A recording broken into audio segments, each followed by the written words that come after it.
ఇదే పోతన గారి సమాధి. ఇంతకుముందు ఎవరు పట్టించుకోకుండా అధ్వానంగా ఇదంతా ఉన్నది. దీన్ని ఈ టీఆర్ఎస్ గవర్నమెంట్ వచ్చిన తర్వాత టేకప్ చేసి ఒక డిజైన్ ఇచ్చి పూర్తిగా గ్రానైట్ రాయితో దీన్ని ఎప్పటికీ ఎన్ని సంవత్సరాలైనా ఉండేటట్టుగా దీన్ని ఇలా కట్టారు. ఈ చుట్టూ ఉన్న పొలం అంతా కూడా పోతన గారి పేరుతోటే ఉన్నది. ఆయన ఈ పొలం అంతా కూడా వారిదే అని చెప్పి, వారి కుటుంబం వారిదే అని చెప్పి చెప్తున్నారు. ఈ పోతన గారి కుటుంబం వారిదే అని. ఈ పక్కనే ఈ స్నానం చేయడానికి ఇది ఒకటి తయారు చేశారు. ఇక్కడ ఒక కొలను లాగా తయారు చేశారు. ఇప్పటికి కూడా ఇక్కడ ఒక బావి ఉన్నది. ఈ బావిని లక్కసాని బావి అంటారు. లక్కసాని అంటే ఆయన తల్లి పేరు అనమాట. పోతన గారి తల్లి పేరు లక్కసాని బావి అంటారు. దీన్ని కొంచెం నీళ్లు వర్షాకాలం వచ్చినప్పుడు ఒక కోనేరులాగా తయారు చేయడానికి దీన్ని తయారు చేసేసారు. కొంచెం అటు ముందుగా పోతే అక్కడ ఒక శివాలయం ఉంది. ఆ శివాలయంలోనే పోతన గారు ఆయన పూజ చేసేవాడట. ఇక్కడ దగ్గరకు వస్తున్నాం. ఇక్కడ ఈ బావి కనిపిస్తుంది. ఈ పక్కన ఉన్న వరి పొలాలు కూడా దగ్గరలో వరి పొలాలు కనిపిస్తున్నాయి కదా, ఆ వరి పొలాలు కూడా మనకి పోతన గారి వరి పొలాలే అని చెప్పి చెప్తారు, ఆయన సంపాదించుకున్నవి. నేను కొన్ని సంవత్సరాల క్రితం ఇక్కడికి వచ్చినప్పుడు ఇక్కడ ఒక ఊరు బయట వాళ్ళ దళిత వాడు ఉంది. ఆ దళిత వాళ్ళలో ఒక ఆయన అడిగితే ఆయన ఇంటర్వ్యూ చేసినప్పుడు చెప్పాడు, ఈ ఊరిలో దాదాపు వాళ్ళకి కరణం గారు అంటారండి, వాళ్ళ కుటుంబం వాళ్ళని వాళ్ళ 600 ఎకరాలు ఏమి ఉండేవి. 600 ఎకరాల మెట్ట, 600 ఎకరాల మాగాణి ఉండేది.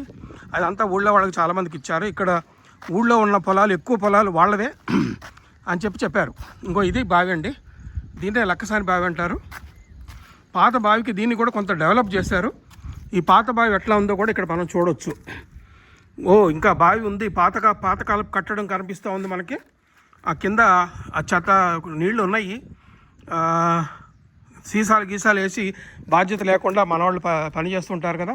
ఈ పైన కట్టినవి మాత్రం ఈ కొత్తగా కట్టారు.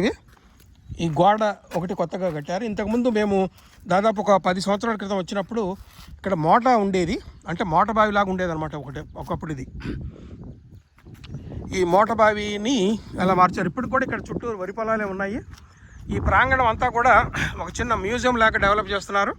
మీరు అక్కడ చూస్తే ఆ వెనక ఆ కట్టడాలు అవి కనిపిస్తాయి, అవి డెవలప్ అవుతున్నాయి. మరి కాంట్రాక్టర్కి డబ్బులు ఇవ్వలేదో ఏమో, అదైతే ఆగిపోయింది. ఆ కట్టడాల పని ఆగిపోయింది, మధ్యలో ఆగిపోయినట్టుగా కనిపిస్తుంది. ఈ ఊళ్ళో వాళ్ళు చెప్పింది ఏంటంటే, మొన్న ఒక 3-4 రోజుల క్రితం ఇక్కడ పోతన గారు నాటకం వేశారట, ఇక్కడే ప్రదర్శించారట. ఆయన పుట్టిన దగ్గర నుంచి మరణించిన దాకా ఉన్నటువంటి కథనంతా కూడా ఇక్కడ వేశారట. మీకు ఎదురుగా కట్టడాలు అవి కనిపిస్తున్నాయి చూడండి ఒకసారి, మనకు బాగానే ఇక్కడ తెలుస్తూ ఉంది. ఈ ఊరిలోకి వెళ్తే ఆ ఊళ్ళో వారసులు కొంతమంది ఉన్నారని చెప్పారు. అక్కడ దగ్గరలోనే ఈ ఊరు అంచులోనే మనకి వాళ్ళు కనిపిస్తారు. అయితే పోతన గారి వంశీయులు, ఈ బమ్మెర ఇంటి పేరుతో ఉన్నటువంటి ఆయన వంశీయులు వాళ్ళు దత్తుపోయినప్పుడు ఆ నెల్లుట్ల అని వచ్చిందట. ఆ నెల్లుట్ల పేరుతోటి ఒక ఫౌండేషన్ కూడా ఉంది. ఇప్పుడు వాళ్ళ వారసులు కొంతమంది ఈ నెల్లుట్ల వంశీయులు వారసులు హైదరాబాద్లో ఉన్నారని చెప్తారు. అయితే పోతన స్మారకాన్ని 1975 ప్రాంతంలోనే ఒకటి కట్టారు. అక్కడ పివి నరసింహారావు గారు కేంద్ర మంత్రిగా ఉన్న రోజుల్లో అక్కడ ఒకటి కట్టారు. కానీ దాన్ని కూడా ఎవరు పట్టించుకోలేదు. తర్వాత అక్కడ ఒక విజ్ఞాన కేంద్రం కడతారని అన్నారు. ఆ విజ్ఞాన కేంద్రం, ఒక లైబ్రరీ, ఆయన మీద పోతన గారి మీద పరిశోధన చేయడానికి అవసరమైనటువంటి ఇవన్నీ తయారు చేస్తారని చెప్పారు. కానీ ఇవన్నీ ఎందుకో సాకారం కాలేదు. ప్రభుత్వాలకి వాళ్ళ ప్రయారిటీస్ ఏముంటాయి, వాళ్ళకి ఏ పని ముఖ్యం కాదు, దాని మీదనే పనులన్నీ నడుస్తుంటాయి. ఎవరికి కావాలి పోతన గారు, ఆయన ఇవన్నీ ఎవరికి కావాలి, ఏదో ఆలోచన వచ్చినప్పుడు చేశారు, మళ్ళీ అది మూలపడిపోయింది. ఇలా ఉంటుందండి పరిస్థితి. ఇదే పోతన గారు లాంటి మహాకవి ఇంకే దేశంలోనో ఇంకో భాషలోనో కనీసం కన్నడంలోనూ ఉండున్నట్టయితే వాళ్ళ కవులకి ఇచ్చే మర్యాదలు చూస్తే చాలా గొప్పగా అనిపిస్తుంటుంది. అక్కడ కువెంపు, కుప్పళ్ళి వెంకటప్ప పుట్టప్ప, ఆయన పేరుతో ఒక యూనివర్సిటీ పెట్టారు. ఆయన పేరుతో అక్కడ ఒక పరిశోధన సంస్థను పెట్టారు. అలా మన తెలుగు వాళ్ళు ఒక మహాకవి పేరు మీద ఒక పరిశోధన కేంద్రాన్ని, ఒక విశ్వవిద్యాలయాన్ని పెట్టవచ్చు.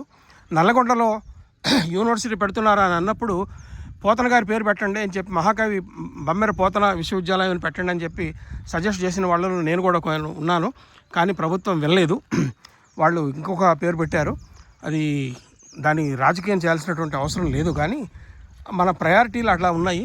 ఇప్పుడు మాత్రం ఒక భవ్యమైనటువంటి సమాధిని రీడిజైన్ చేసి చక్కగా డెవలప్ చేశారు. ఇంతకుముందు నేల మీద ఏదో ఇటుకలు పెట్టి ఏదో అనాదరణకు గురయ్యేట్లుండేది. కొంత డెవలప్ అయింది. ఇది ఇంతవరకు మనం సంతోషించాల్సిన విషయమే. ఇప్పటికైనా సరే రేవంత్ రెడ్డి గారి ప్రభుత్వం దీన్ని కొంచెం పట్టించుకొని తీసుకొని ఇక్కడ ఆగిపోయిన పనులన్నింటినీ కూడా తిరిగి ప్రారంభించేటట్టు చేసి ఎదురుగా ఒక మ్యూజియం అని చెప్పి, ఒక కళా కేంద్రం అని చెప్పి ఇవన్నీ చెప్పారు. కట్టడాలన్నీ కూడా ఇక్కడ మనం చూస్తే మనకు తెలుస్తుంది, కట్టడాలన్నీ కూడా మధ్యలోనే ఆగిపోయినాయి. తర్వాత ఆయన పూజ చేసినటువంటి శివాలయము కొంచెం ముందుకు పోతే అక్కడ కనిపిస్తూ ఉంటుంది. మనకు ఆపోజిట్ లైట్ ఉంది, ఇప్పుడు సరిగ్గా తెలియట్లేదు. అక్కడ కొంచెం దూరంలో నేను కొద్దిగా జూమ్ చేస్తాను. కొద్దిగా దూరంలో మనకి ఒక ఆలయం, చిన్న ఆలయం కనపడుతుంది. అందులోనే ఆయన శివాలయం పూజ చేసేవాడని చెప్తారు. ఈ కట్టడాలన్నీ మధ్యలోనే ఆగిపోయినా మనకి కనిపిస్తూ ఉంది. ఇప్పటికైనా ప్రభుత్వం వారు దీన్ని చేపడితే బాగుంటుందని చెప్పి అందరూ అనుకుంటున్నారు. ఇక్కడ ఊళ్ళో వాళ్ళు కూడా అదే అనుకుంటున్నారు. నేను ఒక తెలుగు సాహిత్యకారుడుగా, ఒక రచయితగా, ఒక కవిగా ఇక్కడికి వచ్చి మళ్ళీ దీని అంతా చూడాలని అనిపించింది. సో మిత్రులారా, చూస్తూ ఉండండి పులి కన్ను వైడ్ ఐ ఛానల్.